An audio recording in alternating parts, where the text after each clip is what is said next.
Acho que foi. Oi, gente, tudo bem? Hoje vamos ver nossa última aula, quarta e última aula de neuro, né? E qualquer dúvida que vocês tenham, pode mandar para mim. Lembra que no final eu sempre coloco umas questões de exames anteriores que são mencionadas na aula, né? Nesse caso, ataxia, Guillain-Barré, cefalopatia, tudo isso. Se falei cefalopatia, eu lembrei de uma coisa. Tá. Depois eu mando pra vocês, que eu acabei de lembrar, que eu lembrei na hora que eu tava fazendo Power e eu não coloquei, que é a encefalopatia hepática. Então eu vou pegar, vou colocar no documento escrito bonitinho e vou mandar no grupo mesmo, tá? Ou eu peço pra colocar na plataforma. Mando no grupo e coloco na plataforma igual. Vou fazer dos dois jeitos, certo? Em atáxia, o que é atáxia, né? Primeiro, a gente escuta muito falar em atáxia nos síndromes relacionados a ela, que é síndrome cerebelosa, síndrome vestibular, cordonal posterior, que são os mais tomados, são esses três, tá? Então podem grifar esses três, o polineurítico e as atáxias genéticas. Mas o que é uma atáxia? A atáxia nada mais é que incoordenação motora, né? É, o médico, ele reconhece a ataxia reconhece a ataxia e ele é, verifica se realmente o paciente tem ataxia, né, para diagnosticar pelos exercícios de Fournier, né? E a manobra que a gente já conhece, que é de Rumberg. Então, para quem não lembra, a manobra de Rumberg pede para o paciente ficar em pé, com ambos os pés juntos, certo? E depois fecha o olho. Tá com o olho aberto, depois fecha o olho, o paciente ele vai inclinar para um lado para o outro, ou cair para frente ou para trás. Enquanto que os exercícios de Fournier nada mais é que você pedir para o paciente sentado se levantar rápido, né? O paciente ele vai ter uma dificuldade de levantar, quando ele levantar, ele vai balançar. Pede que o paciente caminhe em linha reta, com os olhos abertos e depois com os olhos fechados. E também pede que o paciente caminhe rápido, né? E aí, caminha rápido, seu José caminha bem rápido, e aí, sem parar, você dá a volta em minha direção. Então, o paciente, ele também vai ter uma tendência à queda, tá? Então, quais são as causas de atáxia? A gente já falou aqui, é a ataxia cerebelosa, né? No síndrome cerebeloso, vestibular, que a gente já estudou em outras aulas, do cordonal posterior, polineurítico e genético. Eu botei bastante bonitinho esse aqui porque eu achei muito fofinho, certo? Então, vamos começar com a ataxia cerebelosa. A ataxia cerebelosa, ela vai ser diferenciada pelo compromisso a nível do cerebelo, certo? Então, ela pode ser um compromisso do verme cerebeloso, ou paleocerebelo, ou ela pode ser um compromisso dos hemisférios cerebelosos ou neocerebelo, né? O compromisso do verme cerebeloso está relacionada à postura estática, né? Tanto a postura estática quanto a postura Elvis, perdão, quanto a postura dinâmica. Então, o paciente ele vai apresentar astásia, né? O que é astásia? Quando o paciente estiver parado, ele vai oscilar e vai tender a cair hacia atrás ou hacia delante. Então, o que é que ele faz? Ele amplia o. Ai, me faltou a palavra agora. Ele amplia a base de sustentação, tá aqui. Amplia a base de sustentação, que nada mais é do que abrir as pernas.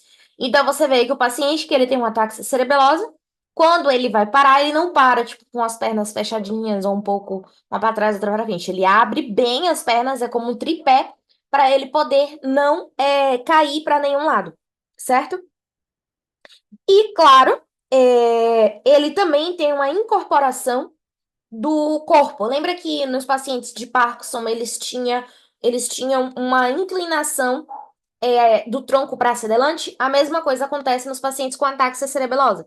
Eles têm também uma inclinação hacia adelante do tronco, então faz com que ele caia também mais facilmente. Já o compromisso dos hemisférios cerebelosos ou do neocerebelo, o paciente ele vai ter uma dismetria e descomposição do movimento, né? Então você vai pedir para o paciente tocar, fazer a manobra do índice nariz, que nada mais é de tocar a ponta do dedo no nariz e tocar a ponta do dedo no seu dedo. Então você vai falar assim, você vai estender o dedo e vai falar, toca a ponta do seu dedo no meu dedo e depois pro nariz. E faz isso várias vezes, certo? Isso mostra lesão a nível do membro superior. Já a nível do membro inferior, faz a prova do talão da rodicha, né? Que você pede que o paciente toque o calcanhar direito na rodicha esquerda e depois desça novamente e coloque no pé da cama. Então, o paciente ele vai ter uma dificuldade de fazer a prova talão-rodicha, certo? O paciente com essa lesão, aí a gente vai entrar, volta lá para a anatomia, que essas características a gente aprende lá em anatomia. Eles vão ter características bem marcantes, como a marcha de ébrio.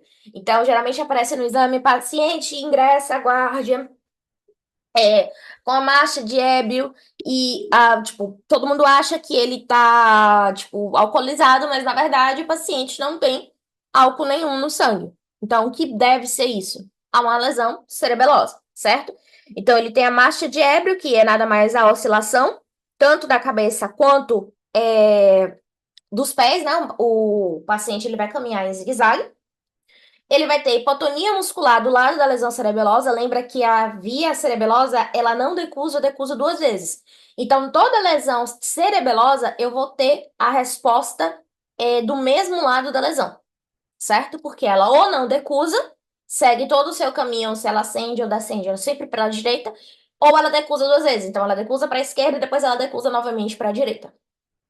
Vai ter temblor em atitude e temblor intencional, que é diferente do temblor do Parkinson, né? Então, o temblor da lesão cerebelosa é um temblor que ele fica mais evidente quando o paciente vai em direção a pegar algum objeto ou fechar a camisa, certo? E quando você apoia essa mão do paciente, por exemplo, a mão do paciente em uma superfície, a mão para de tremer. O que não acontece com o Parkinson, que o Parkinson ele tem um temblor todo o tempo, inclusive em repouso. Também pode fazer a prova da raia horizontal de Babinski, horizontal de Babinski, que você vai pedir para pegar um papel, vai dar uma caneta e vai pedir para fazer linhas verticais, certo? No papel e depois pede que trace linhas horizontais entre as verticais. O que vai acontecer é que um paciente com um dano cerebeloso, ele vai passar as linhas horizontais muito mais a lá, achar, né, para ficar mais espanhol, das linhas verticais. A prova da pressão de vaso, que lembra que o cerebelo ali, além, ele não é responsável pelo nosso movimento, mas ele é o responsável de regular os nossos movimentos, deixar os nossos movimentos mais bonitos. Então, quando você pede para o paciente pegar um copo de água, ele vai para o copo de água, só que ele vai abrir muito a mão, certo? Ou ele vai estender muito a mão, passar do copo, mas ele vai ter, não vai ser um movimento fino, ele não tem a regulação dos movimentos finos, tá? A prova da inversão da mão, né? Que é você pede para o paciente colocar a mão para cima e inverter ambas as mãos. Então faz pronossupinação, pronossupinação, pronossupinação. O paciente ele não tem essa capacidade, certo? Que entra também em diadococinésia, que é o câmbio rápido dos movimentos. Os reflexos pendulares, que isso é exclusivo uma pergunta de exame. Quais são os reflexos que estão presentes em uma lesão cerebelosa, né? Então, quando você bate no tendão rotuliando para tomar o reflexo patelar, a perna ela continua o movimento, certo? Porque eu tenho um compromisso da ação entre agonista e antagonista. Então, eu só tenho um agonista ali, eu não tenho um antagonista para frear o movimento do meu reflexo patelar. Prova de André Thomas e Stuart Holmes também é muito tomado no exame, certo? Inclusive está no final do Power essas três perguntas, tanto do reflexo quanto de André Thomas quanto de Stuart Holmes. André Thomas, você vai pegar o paciente que está em pé, certo?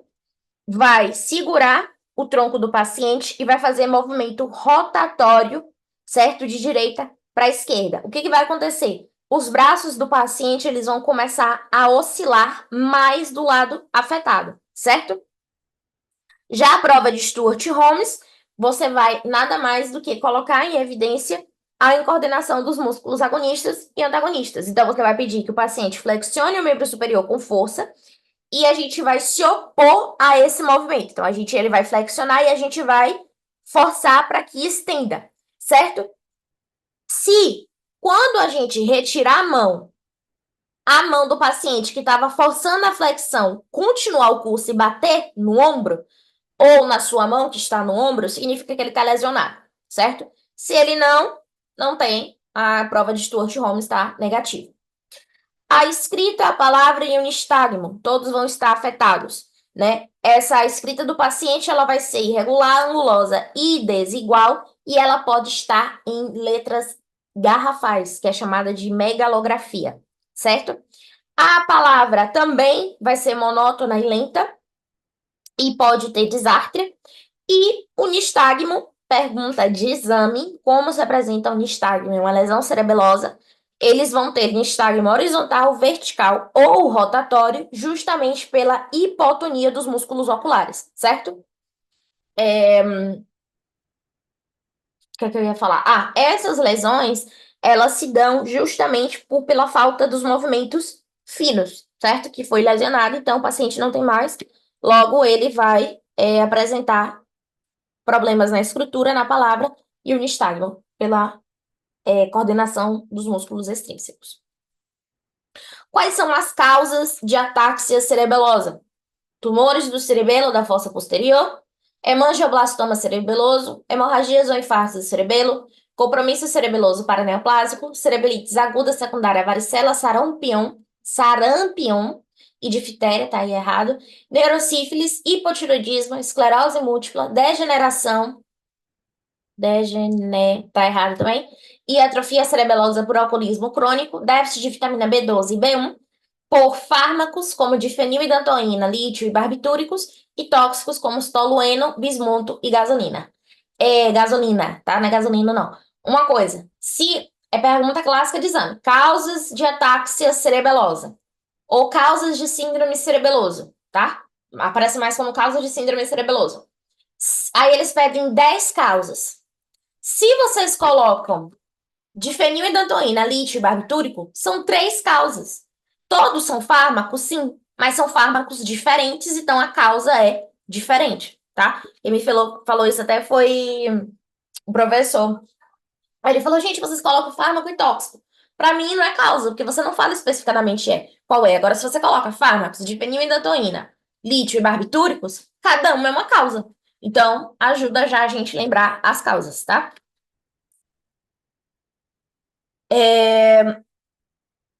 Também tem a atáxia, né, de síndrome cordonal posterior. Essa síndrome cordonal posterior, gente, nada mais é do que quando a gente tem a médula lá, volta lá, pra nada, vocês vão lembrar, de novo. Mas quando a gente tem a médula, a gente não tem a substância gris no centro. Ah, eu acho que eu coloquei a imagem aqui. Aqui. Eu tenho uma substância gris no centro, certo?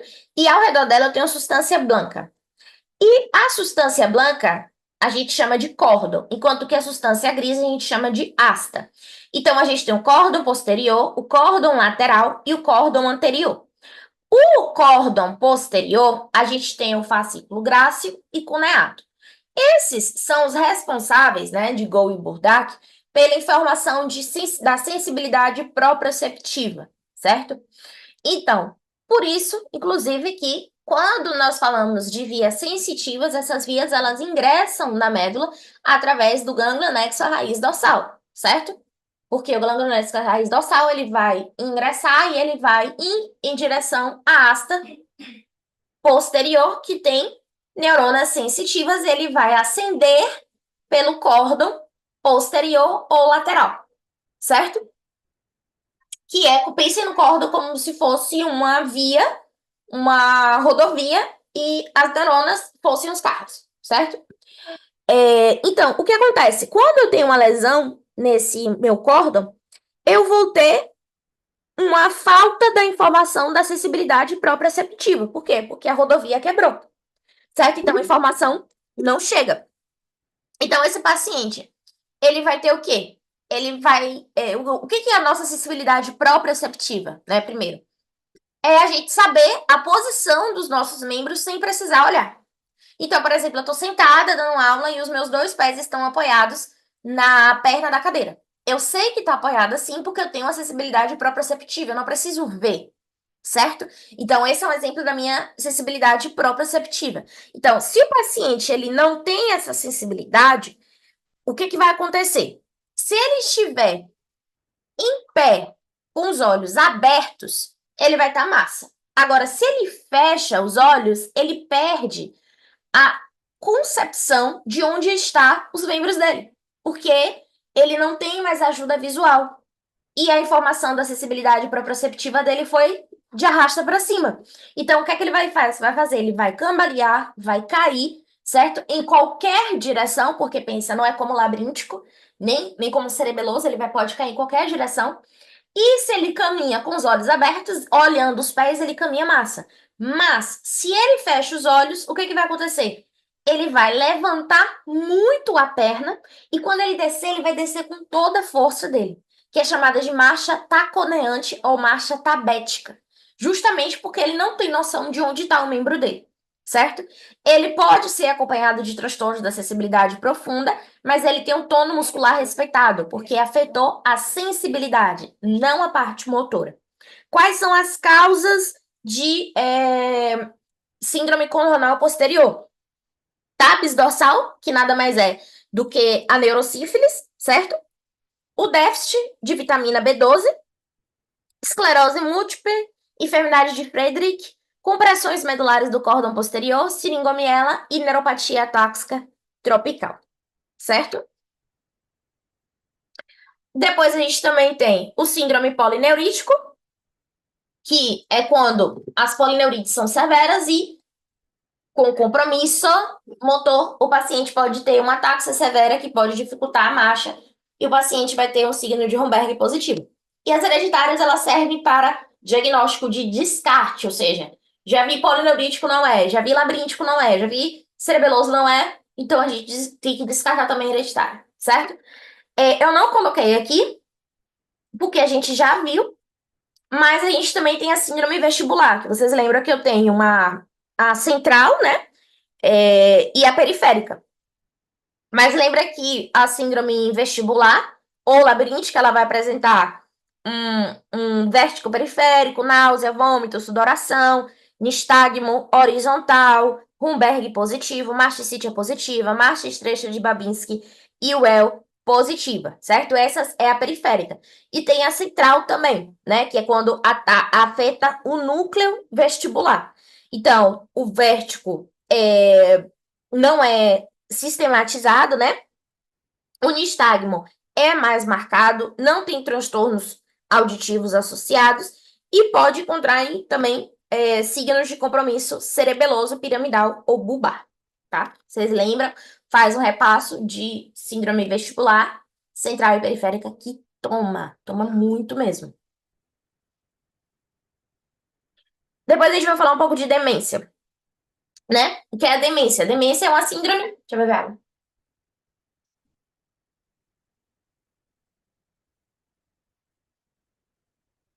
É uma síndrome que ela vai ter afetação cerebral ao longo dos anos. Então, vai ter afetação na memória, na linguagem, no pensamento, na personalidade, na capacidade visoespacial, certo? E ela, como é uma síndrome que acarreta ao longo dos anos, ou seja, vai tipo como degenerativo, ela é mais comum em ancianos, tá?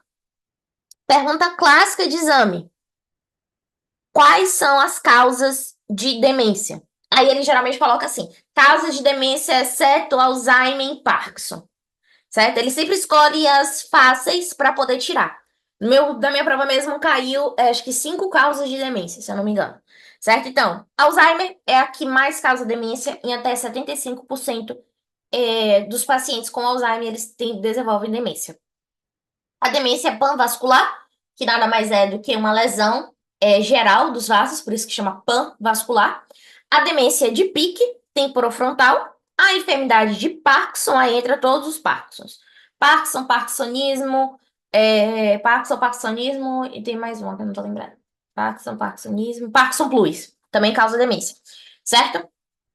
Enfermidade de Wilson, a demência pugilística, que é dos boxeadores de tanto levar porrada na cabeça, eles desenvolvem demência, sequela de TEC, certo? Traumatismo encefalocraniano, tá? Demorou pra sair. Sífilis do sistema nervoso central, déficit de vitamina B12, HIV, secundário alcoolismo, secundária droga, secundária epilepsia severa, secundária esquizofrenia e secundária a paraneoplásica, ok? Todas causam demência. Todas essas causas são referidas à demência. No Aponte tem mais causas. Eu peguei as causas mais fáceis de lembrar e coloquei aqui. Mas no Aponte de Rei tem mais causas, tá? Como é que vai aparecer a questão na prova de vocês? Eles vão dar um caso clínico. Ele vai falar: homem de 75 anos começa a apresentar conduta agressiva, celoso com a esposa, tem um deterioro do cognitivo, certo? E pensa que tem alguém seguindo ele. Nunca antes tinha apresentado nada disso. O que você pensa que é e por quê, certo? Então, quais são as clínicas de um paciente com demência? Primeira coisa, quem vai levar ele para consulta é o seu familiar, porque vai notar uma alteração do comportamento dele, certo? Então, esse paciente ele tem transtorno da memória recente com conservação de recordos lejanos em tempo. Então, você vai perguntar assim: Ô, seu fulano, o que que você almoçou hoje? Ah, não sei. Ah, como é que você chegou aqui? Não sei. E ontem? Não lembro. Ah, e o que foi que tá acontecendo? Não, porque em 1960 meu vizinho pegou emprestado tal coisa e nunca me devolveu. E ele agora tá me seguindo, porque eu ameacei ele. Então, eles vão ter uma memória perfeita do passado, mas a memória recente vai de arrasta para cima, certo? Esses idosos é muito comum encontrar eles na rua, sem saber como chegou lá, nem para onde estava indo. Tem o transtorno do sono. Esse transtorno do sono, durante a manhã, eles vão estar super agitados perdão, é o contrário. Eles estão super agitados durante a noite e durante o dia eles vão dormir, certo? Tem alucinações, tá? Alucinações, esse O aí entrou de errado, de ousado. Tem condutas de desenfreno sexual com risco de abuso sexual, isso é muito grave, certo? Eles começam a falar um monte de pornografia, passa a mão em todo mundo, certo? Já é um motivo dos parentes levarem ele para o atendimento médico. Tem condutas bizarras ou agressiva, apraxia, agnose e acatísia. Vai ter, que nada mais é que a apraxia, eu esqueci de falar o que é. Eles não conseguem fazer tarefas que requerem passos sucessivos, né, como cozinhar. A gnósia, eles não reconhecem nem pessoas, nem lugares, nem objetos, certo?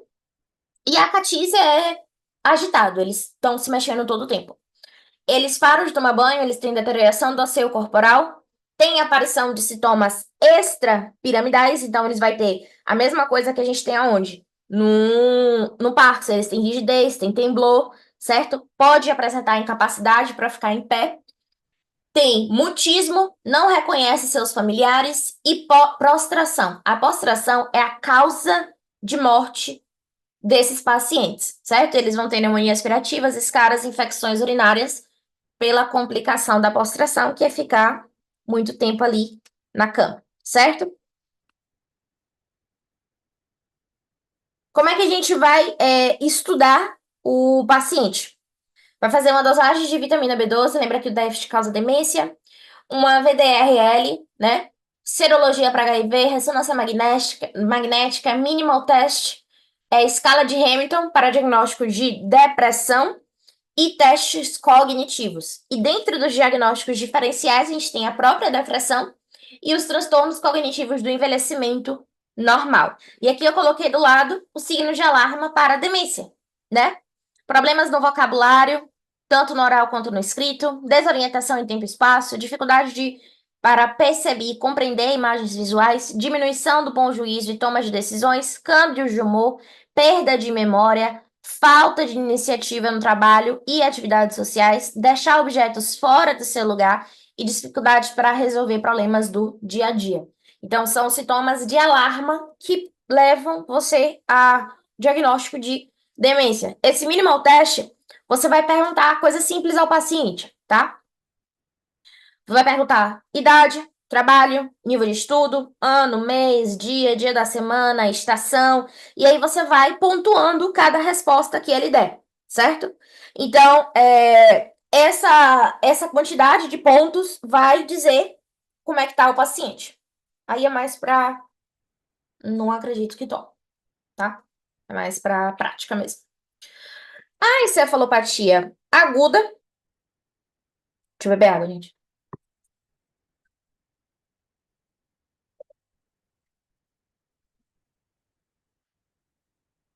Nada mais é do que alterações, né? A presença, falta um N aí, na capacidade de conexão com o meio que a rodeia devido a modificações dos seus sensórios, que é chamado de síndrome convulsional. Confuncional, perdão. Essa encefalopatia, ela pode ser por lesões corticais, lesões no tronco cefálico, combinação de uma lesão cortical com a lesão no tronco cefálico, por lesões hemisféricas unilaterais, certo? E aí leva a uma encefalopatia que na verdade, que leva a encefalopatia que é caracterizada por uma síndrome confuncional, certo? O coma na encefalopatia, ela pode aparecer por dois mecanismos. Pela lesão cortical difusa bilateral, pela lesão do tronco cefálico ou pela combinação dos dois.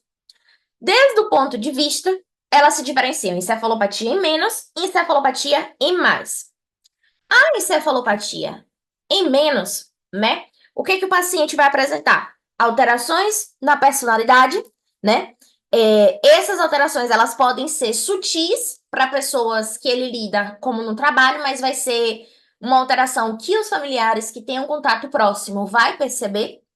A inversão do ritmo do sono, então eles vão ter agitados pela noite e dia e pelo dia eles vão estar letárgicos. Letargo ou supor obnubilação, né? Como é realmente tudo meio embaçado. A confusão, o paciente ele pode confundir um parente, pode confundir um lugar. A estuporoso, né? E o coma, que nada mais é quando o paciente ele está inconsciente de si, do entorno e dos estímulos externos, ele não responde, né? Que aí entra a escala de Glasgow, que a gente estudou, mas eu coloquei aqui de novo para a gente lembrar. Já a encefalopatia em mais, o paciente vai predominar a excitação nervosa e a agitação, o paciente vai ter nervosismo, insônia, vai ter taquipsíquia, com fuga de ideias, euforia, excitação mental, excitação psicomotriz e condutas agitadas e violentas. Essas condutas agitadas e violentas, o paciente ele pode ter tanto agressão verbal quanto agressão física. Então tem que tomar cuidado, porque ele vai agredir não é somente os familiares, ele pode agredir até o médico em questão, certo? Quais são as causas da encefalopatia aguda, né? Pode ser uma encefalopatia estrutural, uma encefalopatia não estrutural ou metabólica, a encefalopatia com hiperatividade simpática, por medicamentos, drogas tóxicos e abstinências, e por causa psiquiátrica. A que a gente estuda na faculdade, que toma na prova, é a estrutural e a não estrutural, mas saibam a existência das outras três, tá? Quais são a encefalopatia, qual é a característica que ela tem, a encefalopatia de causa estrutural, né? É qual, quando você vai ver, mediante ataque ou a punção lombar, lesões no sistema nervoso central. Ela pode ser causada, eu não sei porque meu pau tá mudando tudo para inglês. Ela pode ser causada por encefalite, meningite, abscesso, trombose venosa cerebral, ACV isquêmico hemorrágico, hematoma intracraniano, metástase, linfoma, encefalopatia hemorrágica aguda e toxoplasmose cerebral, certo? A encefalopatia metabólica, que é a encefalopatia não estrutural, ela pode ser causada por uma acidose metabólica e respiratória, por alcalose metabólica e alcalose respiratória, por hipoglucemia, sepse, hiponatremia, hipernatremia, hipotérmia, hipertérmia severas, encefalopatia hepática, que é a que eu vou escrever bonitinho para vocês, certo? Que a gente vai reviver lá, como é o nome? Bioquímica, encefalopatia urêmica, anóxica, hipóxica, insuficiência cardíaca, de Wernicke, hipotiroidismo, síndrome de Cush, pós-convulsiva, por hipercalcemia e por hipercalcemia, certo? Todas são causas de encefalopatia metabólica ou encefalopatia não estrutural. Aí eu coloquei dois adendos, que é das outras encefalopatias, que é secundária a drogas, medicamentos tóxicos e síndrome de abstinência, que é a depressão do decisório e a chegada do coma, e é de causa psiquiátrica, que observa esquizofrenias compulsionais, depressões graves e manias, tá? Inclusive, um episódio de IR que mostra a encefalopatia de causa psiquiátrica. É tipo 5 segundos, mas mostra. Além disso, a gente tem encefalopatia subaguda, né? A encefalopatia subaguda, elas são quadros de difícil diagnóstico, porque ela vai fica entre a encefalopatia aguda e as demências de evolução crônica. Como é que está caracterizada? Por transtornos dos sensórios associados a um deterioro cognitivo e intelectual acelerado com signos neurológicos focais. E muitos desses pacientes vêm a óbito, certo? Por que que é difícil esse diagnóstico? Porque a progressão, ela é rápida, ela tem uma progressão de semana a meses, certo? Ela tem, o paciente, em geral, quando são idosos, tem a confusão desses pacientes e também o paciente pode achar o médico pode achar que é uma demência, pode achar que é o Alzheimer, certo? E necessita também da confirmação, que é mediante biópsia, certo? Qual é o diagnóstico? Como é que faz o diagnóstico? Ressonância magnética cerebral, reumatograma, serologia para HIV, reação de enzima convertidora de angiotensina. No líquido cefalorraquídeo, a gente vai ter marcadores de lúpus eritematoso sistêmico e imunoelectroforeses e a biópsia heterotáxica a céu aberto cerebral, que é anatomia patológica e cultivo, certo? Que nada mais faz do que abrir a cabeça do paciente para poder tirar material para fazer biópsia. Então, como eu falei, o diagnóstico ele trava um pouco o tratamento e por isso que muitos pacientes vêm a óbito mais facilmente, certo? Aí não desce, pô, pelo meu mouse, eu esqueço. Que nos leva a coma, né? O que é o coma? Coma nada mais é do que o sono profundo, que nem eu falei. Então, o paciente, ele está no estado que ele é inconsciente de si mesmo, do entorno e incapaz de responder a estímulos externos, que é como, por exemplo, a gente vê em Glasgow, que a gente faz estímulo da dor, certo? O, o coma, ele é um estado de inconsciência de mais de 6 horas de duração, Beber,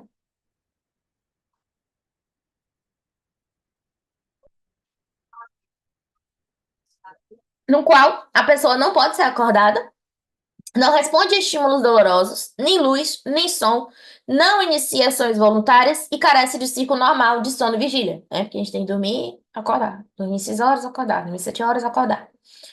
E a gente avalia esse paciente com score de Glasgow. Então, o máximo é 15, o mínimo é 3. Quando o paciente tem menor que 8, ele está em coma. Então, novamente, eu coloquei o Glasgow.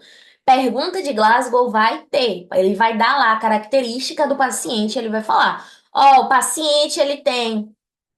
Chega na sua guardia, ele abre os olhos, a dor, ele tá falando sons incompreensíveis e tem uma retirada da dor. Então, o que é que você tem? Eu tenho 2, 4, 6. Então, o score dele de Glasgow é 6, certo? Vai ter uma pergunta dessa no exame de vocês. Então, como é que a gente avalia? Avalia a abertura dos olhos, a resposta verbal e a resposta motora. Abertura dos olhos, a gente tem 4, resposta verbal 5, motora 6, para ficar mais fácil. 4, 5, 6. Por isso que eu ainda coloquei em ordem. Abertura dos olhos, 6 espontâneas, ele consegue abrir sozinho. 4. Se abre a ordem verbal, seu fulano abre os olhos para mim, abre o olho, 3. A dor vai aqui no peito do paciente, empurra o punho. Abre o olho, 2. Não abre o olho, 1. A resposta verbal é 5 pontos no máximo. Orientado, você tá onde? Estou no hospital. Que dia é hoje? Terça. Perfeito. Orientado, 5. Conversa confusa. 4. Palavras inapropriadas. E no exame vai aparecer como palavrões, tá? Eles falam palavrão, falam pornografia, palavras inapropriadas. 3. Sonidos incompreensíveis. 2. Nula. 1. E a resposta motora, obediência à ordem. Aperta a minha mão. Apertou a mão. Abre a mão, abriu a mão. Fecha a mão, fechou a mão. 6. Localiza o dolor. 5. Pega um alfinete, pega a ponta da caneta, empurra no pé. Tá doendo? Foi aonde? Na planta do meu pé. 5. Retira a dor. Aperta, faz machucada, ele puxa. 4. Flexão anormal a dor. 3. Extensão a dor. 2. Nula. 1. Certo? Lembrem de Glasgow, perfeito, porque é pergunta de exame. Avaliou o Glasgow do paciente? Show! Segue. O que é que eu vou fazer para o paciente em coma? Interrogatório. Vou interrogar o paciente está em coma. Você vai interrogar os, é, os parentes, quem trouxe o paciente em coma, certo? Os familiares desse paciente. Então, o interrogatório é muito importante para saber enfermidade prévia, uso de medicamento, casos na família. Então, você interroga o máximo a família. Você observa também o estado pupilar. O estado pupilar, você vai avaliar o tamanho da pupila. Lembra que a pupila, ela tem de 4, né? De 4 a 5. Não, perdão. De 3 a 4, a pupila. Então, você vai ver tanto o tamanho quanto a simetria da pupila e avaliar o reflexo fotomotor direto e o reflexo consensuado. Vai avaliar a desviação dos olhos, certo? Então, os pacientes que têm lesão, por exemplo, tectais, eles vão ter uma desviação do olho em direção à lesão. Então, sempre olha a desviação dos olhos. O reflexo corneano, né? O reflexo corneano, perdão, eu pulei. A exploração dos reflexos óculos-cefálicos, que são os órgãos de Munheca. Os órgãos de Munheca, o que acontece? Quando a gente move a nossa cabeça, né? Eu tô prendendo meu cabelo. Quando a gente move nossa cabeça, eu tô aqui com a cabeça olhando para o computador. Se eu movo minha cabeça sem olhar para lado nenhum, tá? Só mover a cabeça sem manter a mirada firra. Você move a cabeça, o seu olho, ele vai no sentido oposto ao movimento da sua cabeça, certo? Mas, de certa maneira, ele acompanha o movimento da sua cabeça. Então, isso é o normal. Agora, quando você e por que isso acontece? Acontece porque a gente tem o esternocleidomastoide trabalhando junto com os pares extrínsecos do olho, como por exemplo o par 3. Então você tem um ato conjugado desses pares, certo? Quando eu tenho uma lesão, o paciente, quando você virar o olho, o olho não vai acompanhar. Você vira a cabeça e o olho não acompanha. Então, significa que você tem uma lesão, certo? Dano protuberancial ou bulbar, que é um mau prognóstico. Depois a gente tem o reflexo corneano. O reflexo corneano, não sei se vocês lembram, ele é trihêmino facial, então tem uma aferência no trihêmino e eferência no facial. Então, se eu tenho uma falta desse reflexo, indica lesão no tronco cefálico. O exame do fundo de olho para a gente verificar se tem edema de papila por hipertensão intracranial, certo? E a intubação. Não, agora não. E a intubação, desculpa, gente. E a intubação, você avalia, né? Se o paciente ele tem um compromisso dissessório, que pode ser que ele vá vomitar e broncoaspirar, então você tem que garantir a integridade da via aérea do paciente. Não sei porque a intubação ficou um tamanho menor da palavra. Pergunta de exame que também está relacionada às provas relacionadas do coma é a prova de água helada, né? A prova de água helada, o que você vai fazer? Primeiro, você coloca o paciente a 30 graus, a cabeceira da cama do paciente, e verifica se a membrana do tímpano está intacta. E aí você vai irrigar o conduto auditivo externo com 30 a 100 ml de soro ou água fria, certo? Qual é a resposta normal? A resposta normal é o movimento lento do globo ocular até o lado da estimulação, seguido pela volta desse olho. Então, eu tenho a correção do olho, que a gente chama de nistagmo rápido, para o lado contrário. Então, por exemplo, eu irriguei o ouvido direito, irriguei meu ouvido direito. O meu olho ele vai ir em direção ao ouvido direito, depois ele vai ser corrigido pela corteza. Então, quem faz o movimento que meu olho vai em direção ao conduto auditivo externo? O tronco. Quem corrige? A corteza. Se eu tenho lesão no tronco cefálico, o meu olho ele não vai ir em direção ao ouvido que está sendo irrigado, certo? Se eu tenho lesão cortical, significa que eu vou ter a desviação para o lado estimulado, mas eu não vou ter a correção, certo? Eu não tenho a correção da corteza. E se o médico irriga ambos os ouvidos com água fria e o olho não se movimenta, indica um dano no tronco encefálico. Beleza? Olhos de. Oh, perdão, eu ia falar olhos de boneca. Prova de água fria, prova de água helada. Também se avalua. Com essas já vai, mas não, a respiração também toma. Mas a gente também avalua a postura, né? Vai ter a postura de descerebração e a postura de decorticação.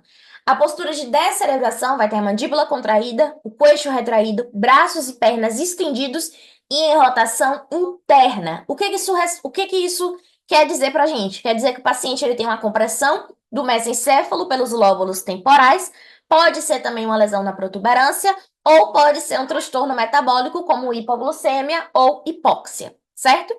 Já a postura de decorticação são os braços flexionados em abdução e rotação externa, enquanto que as pernas estão estendidas. Acontece quando a gente tem uma lesão que afeta a substância branca cerebral, a cápsula interna ou o tálamo. E a gente também vai avaliar a respiração. Então, a gente tem duas respirações que vocês não podem esquecer, que é a respiração de Kussmaul e a respiração de Cheyne-Stokes. A respiração de Kussmaul, ela é rápida e profunda e ela indica lesões pontomesencefálicas ou em pacientes com acidose metabólica. Enquanto que a de Cheyne-Stokes é quando tem afetação em ambos hemisférios ou gânglios basais e em comas metabólicos ou tóxicos. Tem a respiração apnêusica, que é secundária à lesão protuberancial, atáxica ou incoordenada de Biot, que são lesões bulbares, e a respiração superficial irregular, que é por depressão do centro respiratório secundário a causas tóxicas exógenas, certo? Então, respiração de Kussmaul e respiração de Cheyne-Stokes pode marcar que é pergunta de exame. Eles vão perguntar como é a respiração e o que é que ela indica. A de Cheyne-Stokes, eles perguntam mais o que indica. A de Kussmaul, ele pergunta como é e o que ela indica. Lembra que sempre são pacientes em coma, tá? Para depois vocês não esquecerem de colocar a parte mais importante. E os síndromes relacionados ao estado de comatoso, nós temos o síndrome de cativeiro ou enclaustramento, o vegetativo crônico e a morte cerebral. Os mais importantes, certo? O síndrome de enclaustramento, lembra que eu já falei para vocês, acho que foi na primeira aula. Acontece quando o paciente ele tem lesões pontinas ventrais, que vai estar acompanhado de quadriplegia e lesão dos pares cranianos protuberanciais, só que vai estar em perfeito estado a formação reticulada do tronco, certo? Então, o paciente, ele está consciente, ele está desperto, só que ele não consegue falar, por isso que se chama síndrome de enclaustramento. A única coisa que se move nesse paciente são os olhos. Então, ele pode comunicar piscando ou movimentando os olhos. Por isso que se chama síndrome de enclaustramento. Pode ser causada por uma ACV, por mielinólise central pontina ou pela síndrome de Guillain-Barré. O estado vegetativo crônico é o paciente que acorda logo depois de um coma com abertura ocular e certo nível de vigilância do entorno, mas não tem o contenido da sua consciência. Enquanto que a morte cerebral, ela é um diagnóstico que tem uma implicância legal, certo? Então, como é que eu vou dizer que o paciente teve morte cerebral? Eu tenho que ter 2 eletroencefalogramas separados por 12 horas planos, ou seja, sem atividade cerebral, é eletrocefalograma, é quando aparece atividade cerebral, certo? É vários risquinhos assim. Então, se tá plano é porque não tem atividade cerebral. E não pode estar medicando, dando medicação depressora cerebral, certo? Depois, faz a prova de atropina intravenosa, que não tem uma resposta taquicárdica do paciente, e se desconecta o respirador por 5 minutos. E o paciente ele não vai ter, não vai começar a respirar sozinho. Então, a gente tem aí as três determinações para uma morte cerebral. Eu não sei por quê, eu acho que isso é meio pergunta de oral. Acho que se eu fosse professor, eu perguntaria quais são as implicâncias legais da morte cerebral. Com certeza perguntaria. Certo? Convulsões. Nas convulsões, né? O que são as convulsões? As convulsões, elas são sacudidas involuntárias, bruscas e rítmicas. Elas são de um grupo muscular e é importante dizer que essas sacudidas, elas têm uma má coordenação e breve duração. Elas são separadas em convulsões tônicas, clônicas e tônico-clônicas. As tônicas são as que têm uma contração muscular sustenida e permanente, que é a imagem de cima, certo? Essa. E as convulsões clônicas é que alternam o episódio de contração e e relaxação muscular, certo? E essa alternância é de forma rápida, ok? E a convulsão tônica ou clônica que abraça os dois, deixa eu beber água.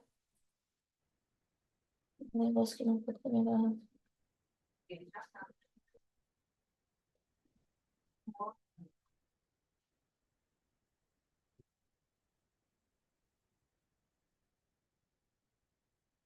A gente vai classificar elas em localizadas e generalizadas. Localizadas é quando está limitado a regiões corporais, e generalizadas é quando afeta todo o corpo. Importante.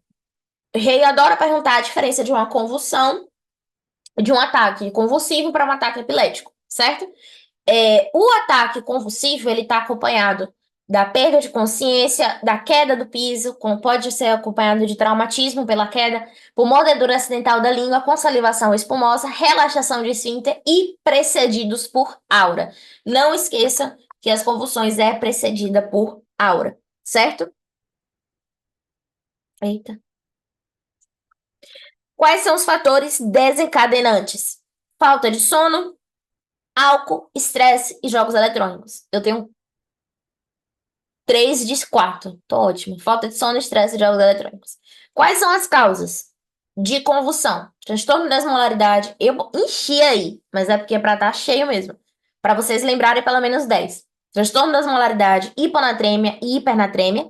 Transtornos de cálcio, magnésio e fósforo. Porfírias, hipoglucemia, meningoencefalites e encefalites. Compromisso do sistema nervoso central em pacientes HIV positivo, alcalose metabólica ou respiratória, traumatismo crânioencefálico, abscesso cerebral, quiste cerebral, tumor cerebral ou metástase tumoral em sistema nervoso central, eclâmpsia, secundária a fármacos como álcool, atropina, anfetaminas, antidepressivos tricíclicos, teofilina, aminofilina, bupropion e isoniazida, e secundária a tóxicos como plomo, arsênico, monóxido de carbono e lúpus eritematoso sistêmico e vasculites, ok? Quais são os diagnósticos diferenciais de uma convulsão? Histeria, síncope e tétano. A primeira convulsão não febril nada mais é do que uma convulsão não epilética, certo? Uma convulsão não epilética, uma convulsão epilética e uma epilética não provocada por evento agudo. A convulsão não epilética, ela dura mais de 2 minutos. O paciente ele está com os olhos fechados, são precedidos por mareo, sudoração ou palpitação. Pode ser de causa psiquiátrica, ataque de pânico e secundária síncope. A convulsão epilética, logo de um evento agudo, ela dura menos de 2 minutos, o paciente permanece com os olhos abertos. Ela tem é uma convulsão focal e ela pode se generalizar ou não. O paciente começa gritando, o paciente emite um grito, que não é culpa dele, é mais pela contração das cordas vocais, então ele começa com grito, certo? Pode ocorrer durante o sono, ele tem movimentos bilaterais sincrônicos, Pode haver mordida da língua e perda do controle de esfíncteres. Causas: ACV, trombose venosa cerebral, tumor do sistema nervoso, intoxicação ou abstinência de fármacos e de álcool. A convulsão epilética não provocada por evento agudo é por trauma de crânio, cirurgia prévia cerebral, injúria perinatal, certo? É a mesma, do mesmo jeito a clínica, só que é de causa diferente. E a convulsão progressiva e reiterada é um tumor cerebral e esclerose múltipla. Como é que a gente vai estudar esse paciente? Primeiro, a gente vai solicitar um ataque de crânio e de cérebro, certo? Para identificar lesões. Um terço dos pacientes que têm convulsão apresentam lesões no cérebro, tá? Do mesmo jeito que a gente vai pedir a ressonância magnética pelo mesmo motivo para identificar lesões. Um eletroencefalograma, certo? Para ver se. Como é que fala? Se pode hiperventilar esse paciente para ter uma melhoria no quadro. Um laboratório completo de dosagem de sódio e cálcio e serologia para HIV. Dosagem de prolactina, certo? Porque a prolactina, ela aumenta aos 10, 20 minutos depois de um episódio convulsivo epiléptico. E a punção lombar para ver se a convulsão é de causa infecciosa, tá? Ou se o médico suspeita de uma hemorragia subaracnoide. Como é que trata? Vai tratar com drogas antiepiléticas, certo? Pacientes que apresentam lesões, tanto na TARC quanto no eletroencefalograma. Os pacientes sem lesões só se trata se tiver uma profissão de risco, certo? Como, por exemplo, motorista, piloto, não sei, médico. E tem que esperar 6 meses para poder dirigir novamente, ok? A epilepsia é uma patologia de evolução crônica com crises paroxísticas convulsivas de duração variável, que pode acompanhar de perda de conhecimento e amnésia. Pela sua etiologia, pode ser primária, que é idiopática, ou essencial, ou secundária, é um transtorno encefálico prévio. Aí eu coloquei esse quadrinho bonitinho aqui também, né, de quais são as causas de epilepsia. A epilepsia, a gente vai dividir em epilepsia de grande mal epilético, que são as convulsões tônico-clônicas, e a do crise de ausência, ou petit mal, ou pequeno mal, certo? O grande mal epilético, eles são crises de começo brusco. Elas estão precedidas por aura. Ela vai ter um temblor ou espasmo localizado, cialorreia, sudoração, sensação de frio ou calor ou auras visuais. O paciente ele vai emitir um grito, que nem eu falei, pelo espasmo que tem ali na região das cordas vocais, né, na região da glotis também, e o paciente cai ao piso com risco de se lesionar, ok? Durante essa convulsão, eles também podem ter midriases, cianoses, taquicardia, hipertensão arterial e perda do controle de esfíncter. E esses pacientes, importante, eles podem falecer por arritmias ventriculares. As pupilas não vão responder à luz e eles têm Babinski positivo bilateral. E ele vai emitir uma saliva espumosa e pode morder a língua. Logo depois que acontece todo esse episódio, esse paciente vai ficar em estado comatoso por alguns minutos e passa ao sono profundo de 1 hora ou menos de 1 hora, certo? E logo depois disso ele acorda cansado e ele não lembra o que aconteceu, certo? Ele tá aqui, do nada ele sente uma. Quando ele sente a aura, ele já cai, ele já tem essa crise, certo? Que pode durar de 10 a 25 segundos, 20 segundos e são tônico-clônicas. Já a crise de ausência, Rei ama colocar a crise de ausência no exame. A crise de ausência, ela se apresenta muito importante em ninhos e adolescentes. Lembrem que nenhum dado que Rei dá em uma pergunta de exame é um dado ao acaso. Ele sempre dá o dado porque esse dado vai dizer o diagnóstico para vocês. Então, como é que eu vou diferenciar uma crise de ausência? Ele sempre vai colocar, claro, que ela é muito diferente do Gram-Mal, mas essa crise de ausência, ele vai falar logo que ele é uma criança ou uma adolescente. Ele vai começar a questão assim: Ninho de 6 anos, Tico é 17 anos, certo? Ele sempre vai começar a questão falando a idade do paciente, certo? Então, ela é comum em ninhos e adolescentes, né? Nada mais é do que realmente uma crise de ausência. Então, dura de 5 a 30 segundos. O paciente, ele não percebe que ele interrompeu o que estava fazendo. Então, geralmente recoloca que o menino estava conversando. Eu acho que eu coloquei dessa questão no final do Power. O menino estava conversando e aí ele parou de falar e ele voltou a falar normal depois de 15 segundos, sem perceber que tinha parado de falar, certo? Então, durante o episódio, ele interrompe o que está fazendo, permanece imóvel, mas não cai ao piso. Ele mantém a mirada firra e às vezes apresenta um parpadeio persistente. Aí, que nem eu falei, se estava falando no momento do ataque, ele detém a frase e, quando termina o ataque, ele continua a falar normalmente, certo? O paciente pode apresentar midriases, escurecimento da saliva e, às vezes, incontinência da urina. E ele pode ter de 10 a 100, ou seja, 150, 120 de episódios por dia, ok?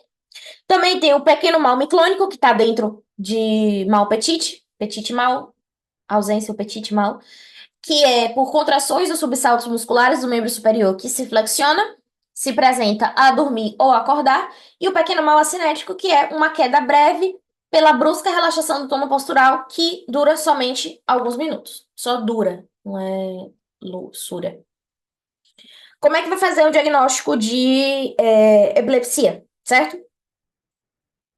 Primeira coisa, é o diagnóstico clínico. Então, a gente vai seguir 4 passos. Primeiro, confirmar crises e fazer o diagnóstico diferencial com outros eventos, identificar o tipo de crise, identificar o síndrome epilético e definir a etiologia.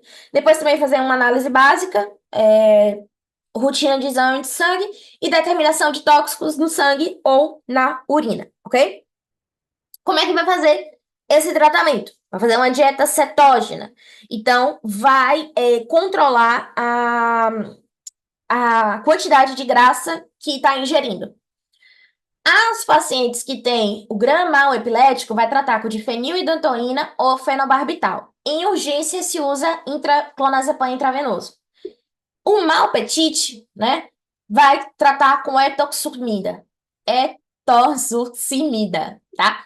E as crises focais trata com carbamazepina ou oxocarbamazepina e durante uma crise trata com difenilidantoína intravenoso. Para o mantenimento diário, vai usar medicações como? Tem mais medicações, mas eu coloquei essas. Primidona, ácido valproico, lamotrigina, difenilidantoína, carbamazepina, oxocarbamazepina, gabapentin, vigabatrin, topiramato, clonazepam e fenobarbital, certo? Que são as medicações de escolha para o mantenimento diário das crises de epilepsia.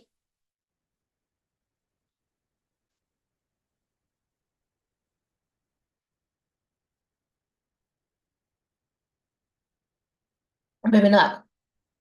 Miastenia grave. Miastenia grave, rei ama colocar no exame, tá? O que é miastenia grave? Nada mais é do que uma doença autoimune que ela está caracterizada pela presença de anticorpos que vão agir contra os receptores de acetilcolina na membrana pós-sináptica da placa motora, certo? Eu ia falar da placa motoneurona. Da placa motora. Então, o que que vai responder isso? Né? Essa é a definição. Como é que o paciente vai ter uma resposta clínica a isso? Ele vai ter uma debilidade muscular progressiva com tendência à recuperação logo no descanso muscular ou depois de tomar a medicação, que são os colinesterásicos, certo? Como é a clínica desse paciente? Ele vai ter um início insidioso ou subagudo, vai ter uma debilidade muscular progressiva, tanto dos músculos dos membros quanto os músculos da face, certo? A força muscular ela varia com as horas ou os dias, segundo o esforço realizado pelo paciente. Ou seja, durante todo o dia vai piorando. Então, óbvio que ela vai ser pior ao anoitecer, porque ele já fez todos os tipos de esforço físico durante o dia, certo? Afeta os músculos extrínsecos do olho, os faciais, os faríngeos, o da cintura escapular e da pelvis, ou seja, afeta todos os músculos, né? O paciente, ele tem diplopia, no caso, músculos estriados, tá? O paciente, ele tem diplopia, pitose palpebral assimétrica, voz nasal, disfagia, disártria, vai afetar a expressão facial, ele vai ter incapacidade para silbar ou beijar e incapacidade de pronunciar certas palavras. Mas lembra que os reflexos osteotendinosos são normais. Eita, quem mandou abrir a porta? Esse cachorro. Então, aqui tem um quadrinho para vocês lembrarem. Ele tem uma debilidade muscular, uma visão doble e uma queda do párpado. Eu acho que eu coloquei até uma imagem. Eu não coloquei a imagem. Então, eu desisti da imagem que eu coloquei. Como faz o diagnóstico da miastenia grave, né? Você vai determinar em soro o anticorpo RAT e o anticorpo MuSK, anti-MuSK e anti-RAT, certo? Que é o antirreceptor colinérgico. Um ataque de tórax, uma ressonância magnética de tórax. Por que eu peço esse ataque, essa ressonância magnética de tórax? Para ver se eu tenho timoma, certo? O timoma é um tumor relacionado à miastenia grave. Inclusive, é uma pergunta de exame, ok? E uma eletromiografia, que é justamente para ver a estimulação dos músculos, como é que tá a passagem. Como é o nome que dá? Peraí que me deu branco. Eu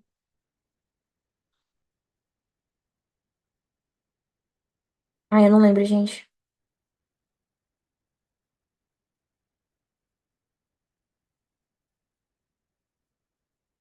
Eu não vou lembrar da palavra, certo? Mas é como se fossem os estímulos musculares, tá?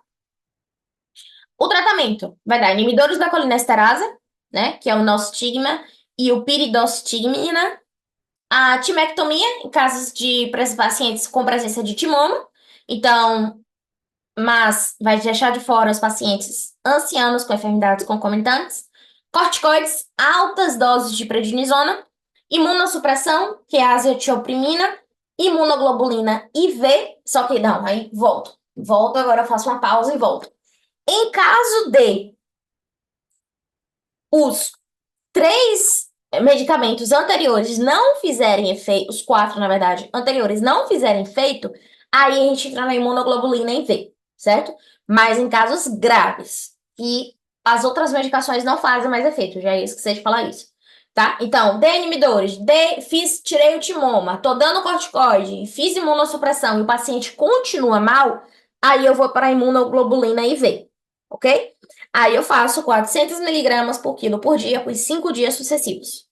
E se não der certo, a imunoglobulina IV, eu faço a plasmaferese, que remove 2 a 3 litros de plasma 3 vezes por semana, até que melhore a força muscular e se alcance uma meseta, certo? Que é quando o gráfico tá tipo alto, e aí ele fica retinho ali, é uma estabilidade, ok? Que também se usa em essa essa plasmaferese, ela se usa também em crise miastênica. Guillain-Barré é o meu terror, foi o meu terror, Guillain-Barré, porque sempre faltava alguma coisa que eu não sabia a respeito disso. Então, se eu sabia o que era diagnóstico, eu não sabia tratamento. Aí, se eu sabia o que era tratamento, eu não sabia o diagnóstico. Sempre tinha alguma coisa que eu não sabia de Guillain-Barré, certo? Guillain-Barré, o que é ela? Ela é uma polirradiculoneuritis aguda de causa imunológica, ok? Por isso que tem pacientes que tomam vacina da gripe, são totalmente saudáveis e do nada desenvolve Guillain-Barré, ok? Então, ela é a causa mais frequente de parálise flácida aguda em todo o mundo e constitui uma das emergências graves em neurologia. Essa Guillain-Barré vai vir na prova assim, ó. Paciente estava em sua casa quando começou a sentir uma uma debilidade no membro inferior. Ele procurou a guarda e quando ele chegou na guarda, ele já não conseguia mover o membro inferior e está sentindo a debilidade ascendendo. Guillain-Barré, certo? Você já vai ler, já falar Guillain-Barré. Lembra que paraplegia não é uma parálise que vai ascendendo. Paraplegia bateu, pá, tchau. Arrasta para cima. Já Guillain-Barré, sim. Guillain-Barré, ela ascende, certo? Essa resposta imune anormal do nosso corpo, ela pode aparecer como consequência de uma infecção por Campylobacter jejuni, por Haemophilus influenzae, por E. coli ou por Mycoplasma pneumoniae. Pode ser por infecção a citomegalovírus, Epstein-Barr, hepatite A, B e C, por herpes, por HIV, por influenza, por vacunação, é porque faltou uma vírgula aqui, por cirurgia, por trauma ou por transplante medular. também está associado a lúpus eritematoso sistêmico, linfoma de Hodgkin e sarcoidoses, tá? Mas o que sempre me deu medo foi a vacunação. Eu já tomei vacuna de gripe umas 10 vezes, mas eu ainda tenho medo até hoje. Já, se fosse, já teria acontecido, mas graças a Deus não aconteceu, certo? Mas eu tenho medo até hoje, porque eu lembro que a primeira vez que eu ouvi falar do Guillain-Barré foi um paciente de Thaís. Eu tava no colégio ainda, que ele era totalmente saudável. E aí ele tomou a vacina da gripe e ele desenvolveu o Guillain-Barré, certo? Como é que o paciente, a clínica desse paciente? O paciente ele vai ter uma debilidade muscular simétrica e progressiva em membro inferior, com arreflexia ou hiperreflexia. Peraí, gente.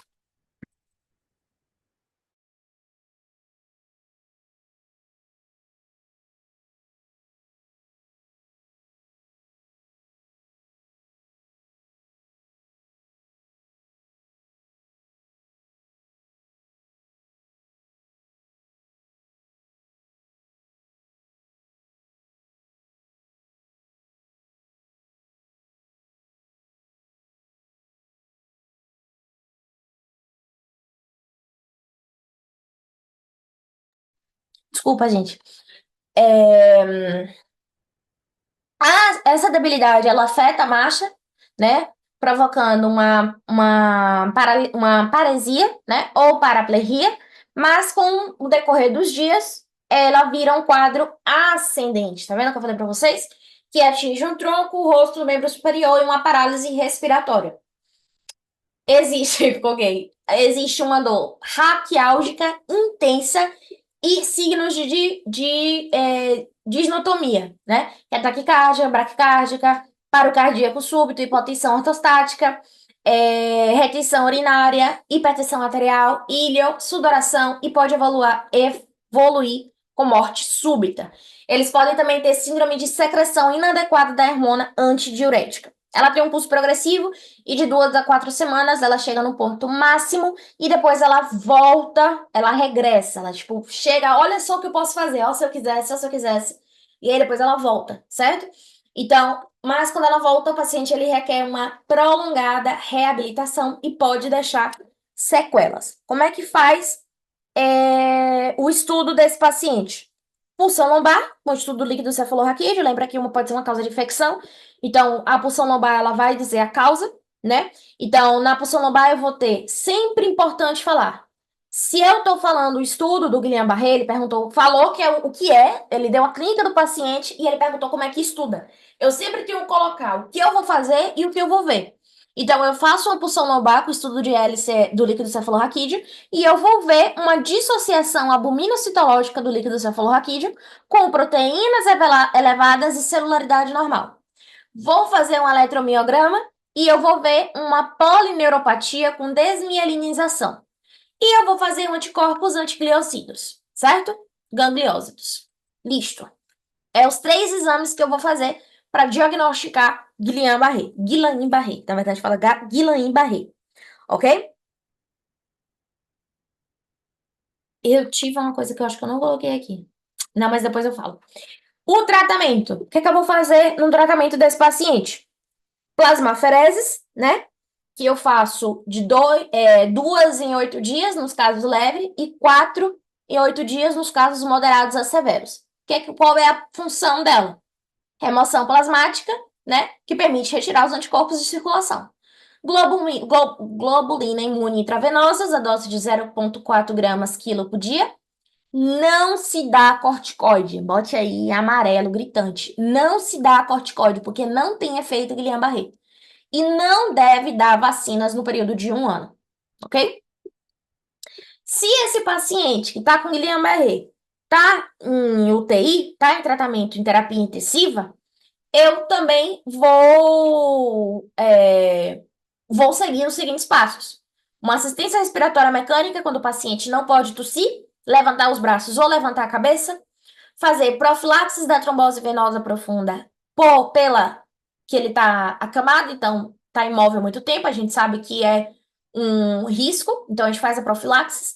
Evita lesões por decúbito, eu tenho que mover esse paciente a cada 2 horas, mudar a posição dele para não formar escaras. Um apoio psicológico, óbvio. Um monitoreio cardíaco permanente e também um monitoreio de tensão arterial permanente. Se o paciente tiver hipotensão, eu vou expandir ou eu vou dar fenilefrina intravenoso. Se o paciente teve uma crise hipertensiva, eu vou tratar com nitroprussiato, ou labetalol, ou esmolol. Se o paciente entrou em bradicardia ou assistolia, marca passo. Coloca a sonda urinária no paciente, se o paciente apresentou ilha, eritromicina ou neostigmina. Paciente está com dor, gabapentina ou carbamazepina. E fazer a reabilitação com o fisioterapeuta, certo? São os cuidados que eu vou ter que ter um paciente que está em terapia intensiva devido ao Guillain-Barré. Antes da gente falar da síndrome de homem rígido, eu não coloquei aqui, que é o diagnóstico diferencial, né? O que que pode ser, por exemplo, o paciente chega com uma perda da sensibilidade ascendente e uma perda no movimento, o que é que pode ser além de Guillain-Barré? Pode ser polineuropatia desmielinizante, inflamatória crônica, polineuropatias periféricas, mielopatia aguda, miastenia grave, botulismo, certo? Miopatias inflamatórias, então todos são diagnósticos diferenciais. E o síndrome de homem rígido caiu na minha prova, quando eu fiz, né? Que sempre tem uma pergunta que ele faz que é fora da curva. E essa pergunta foi na minha prova síndrome de homem rígido.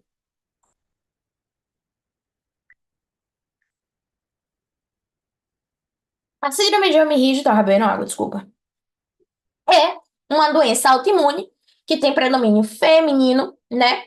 Essa doença, ela vai ter um anticorpo contra H de 65, que é a descarboxilase do ácido glutâmico isoforma 65. Vocês vão ter que lembrar H de 65, né? E ela começa entre os 40 e 50 anos. Então, esse paciente, ele vai ter rigidez, espasmos musculares simétricos no membro inferior, sendo mais intenso nos segmentos proximais, e vai ter uma afetação dos músculos das costas e dos músculos abdominais. Esses pacientes podem cair com frequência e tem uma deformidade da coluna pela excessiva rigidez. Lembra, se eu tenho uma afetação dos músculos do tórax, que eu não coloquei aí, e dos músculos da espalda, esse paciente ele também pode ter uma afetação respiratória, certo? Ele pode ter uma dificuldade respiratória. Pode também estar associado a compromissos neurológicos como ataxia cerebelosa, epilepsia, compromisso do tronco cefálico e mielopatias. Como é que eu vou fazer o estudo desse paciente?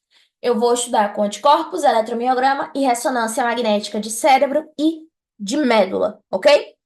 E como é que eu vou tratar? Diazepam, o rei, certo? Então, diazepam, 40 miligramas por dia, posso dar baclofeno, gabapentin, dantroleno, azatioprina, ciclofosfamida, gama-globulina imune intravenosa e plasmafereses vários dias da semana. Por quê? Porque eu vou tirar o anticorpo do sangue do paciente, certo? Certo? Do plasma do paciente. Vamos agora para as perguntas de exame que a gente teve dos arquivos de prova do digníssimo Dr. Rei, certo? Causa de síndrome cerebeloso que não seja nem tumor nem ACV. Ele tira as duas causas mais fáceis, certo?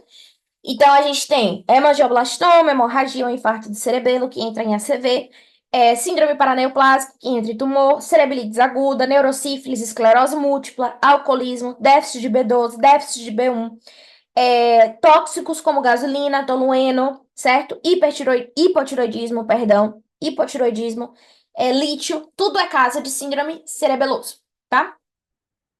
Explique manobra de André Thomas e para que patologia se usa. Lembra que eu falei que são as duas manobras, que é de Stuart Holmes e André Thomas. A de André Thomas é que a gente se põe paciente de pé, você vai para trás do paciente, segura o tronco do paciente e faz movimentos rotatórios, o que apresenta que a mão do paciente começa a oscilar demais. Representa uma síndrome cerebelosa. Depois a gente tem paciente em uma prova de água helada. Ao estimular o ouvido direito, tem solo desviações lentas de ambos os olhos até o lado direito, o que indica. Se ele só tem a desviação lenta em direção ao ouvido que está sendo irrigado, significa que o tronco cefálico dele está bem. Só que se não voltou o olho para a posição normal, significa que minha corteza não está. Então tem uma lesão cortical, uma lesão na corteza, certo? Porque o tronco leva o olho e quem corrige é a corteza que produz o nistagmo.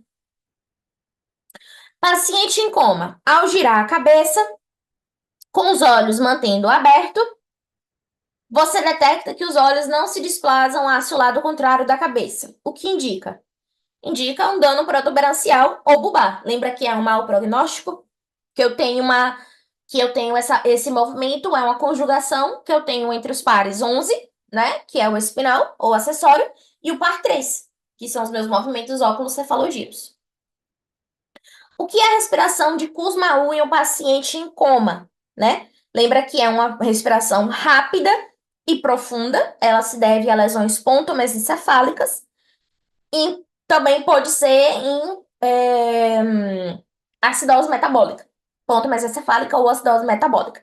Mas lembra que o paciente, para ter uma respiração de Kussmaul, ele tem que estar em coma.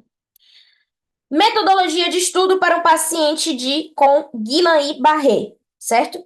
Lembra que são três, e eu tenho que falar o que eu vejo. Então, pulsão lombar, onde eu tenho uma desviação albuminocitológica, o eletromiograma, que eu vou ter uma polineuropatia, e o anticorpo contra gangliositos, ok? Reflexos presentes em síndrome cerebeloso. Então, o reflexo presente em síndrome cerebeloso, a gente vai ter o patelar. Lembra que quando a gente na verdade, é o reflexo pendular. Quando a gente fizer o estímulo na patela, na patela não, a gente faz o estímulo no tendão rotuliano, eu vou ter um movimento de vai e vem da minha perna, certo? Que vai ser o meu movimento pendular, e ele não vai parar nunca. Que é justamente um compromisso entre os agonistas e os antagonistas, que é a coordenação que é dada pelo cerebelo. 6 causas de demência sem ser Alzheimer. Então, a gente tem a panvascular, demência de Pique, que é a temporofrontal, enfermidade de Parkinson, parkinsonismo, enfermidade de Wilson, HIV, déficit de vitamina B12, alcoolismo, drogadição, todos são casos de demência. 3 estudos para miastenia grave. A gente tem um anticorpo contra o receptor de acetilcolina e o anti-MuSC. Tem o eletromiograma e ataque ou ressonância magnética para ver a presença de timon. Síndrome de enclaustramento. O paciente só se comunica com o parpadeio. De onde está a lesão? Enclaustramento é uma lesão ponto ventral, certo? Ou você pode falar ponto ventral ou protuberancial ventral, onde eu vou ter uma quadriplegia acompanhada. Então, o paciente ele não pode falar, não pode se mover, mas ele está lúcido. Como se faz a manobra de Stuart Holmes e que indica, né? Então, a manobra de Stuart Holmes a gente faz em síndrome cerebelosa. Vai pedir que o paciente flexione o braço, o antebraço. Você vai se opor a esse movimento e quando você soltar, se o paciente for continuar o movimento, tem uma manobra de Stuart Holmes positiva, que significa nada mais nada menos que a coordenação entre músculos agonistas e antagonista, que é a mesma coisa que a gente tem no reflexo patelar, não, no reflexo pendular, tá? Paciente de 68 anos consulta por alterações na memória e labilidade com bruscos câmbios emocionais que simulam a bipolaridade, mas nunca antes havia apresentado. Olha, ele deu a idade e falou que nunca antes tinha apresentado alterações de memória e bipolaridade e bruscos câmbios emocionais. É o que é? Demência. Você é suspeita de uma demência. Qual e onde se encontra a lesão, certo? Nesse caso, a gente tem uma lesão, uma demência de Pique, né? Porque ele não fala de nenhuma outra enfermidade, que é uma demência temporofrontal, certo? Se fizer uma ressonância magnética, vai ter uma atrofia no lóbulo temporal e frontal. A marcha taconeante é típica de. Essa síndrome se deve a quê? Lembra que a marcha taconeante a gente falou lá no início da aula que se deve à síndrome cordonal posterior, né? Então, o paciente ele perde a sensibilidade a sensibilidade proprioceptiva, que é onde tá os membros dele, e ele vai ter uma dificuldade de caminhar sem olhar os membros. Então, quando ele não tá olhando para os seus membros inferiores, ele vai levantar bastante a perna e descer com muita força. Essa é a marcha taconeante. outras causas, além da síndrome de cordonal posterior, para marcha taconeante. Então, a gente tem neurosífilis, certo? Quando causa dano nos cordas posteriores, déficit de vitamina B12, a esclerose múltipla e seringomiela. Câncer mais comum em miastenia, timoma, a gente já falou. Por isso que a gente faz o TAC e a ressonância de tórax. Paciente de 16 anos, olha, deu idade, que enquanto estava falando com os companheiros, deixa de falar por um pouco de tempo e depois volta. O que tem e como se diagnostica?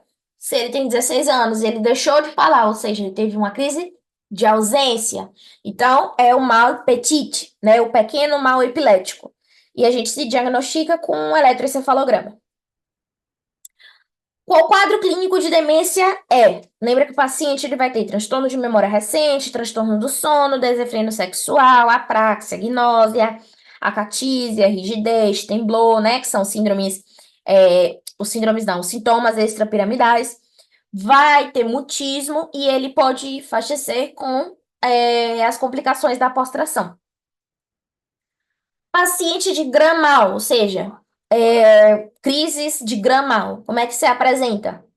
O paciente ele vai ter convulsões precedidas por aura, tônico-clônicas, né, reiteradas, que mais? Do Gramal, midríase, Babinski, tudo isso a gente vai ter no gramal. E lembra que o paciente emite um grito antes do início da convulsão e ele vai emitir saliva espumosa e pode morder a língua. E depois ele entra em um estado comatoso, que dura até 1 hora, e quando ele acorda, ele não lembra de nada. Nobre 6 causas de convulsão: hiponatremia, hipernatremia, hipoglucemia, porfírias, meningoencefalite, encefalite, trauma cerebral, deixa claro, abscesso cerebral, quiste, tumor cerebral, fármacos e tóxicos.